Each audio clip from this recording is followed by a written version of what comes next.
সমস্যা নাম্বার 7, এটা যদিও সমস্ত ইন্ডিয়ানদের সমস্যা।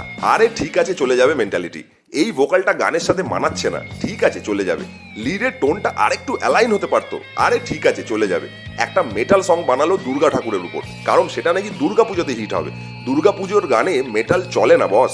তাই আর্টিস্টদেরও আরও একটু ভাবতে হবে মিউজিকটার জন্য, কোন অডিয়েন্সকে কেটার করছে তার জন্য। এগুলো ঠিক না করলে গ্লোবাল অডিয়েন্স কেটার করা খুবই মুশকিল।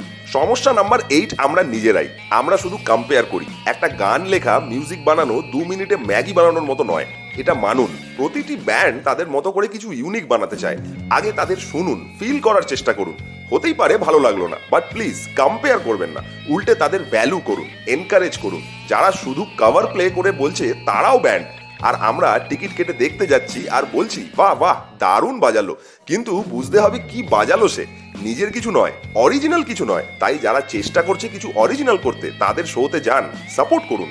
শেষে এতটাই বলবো, গ্লোবালি রেকগনাইজ হওয়ার জন্য শুধু ব্যান্ড না, ব্যান্ডটার audience, producer, manager, sound engineer, সবার একটা মিলিত এফর্ট দরকার।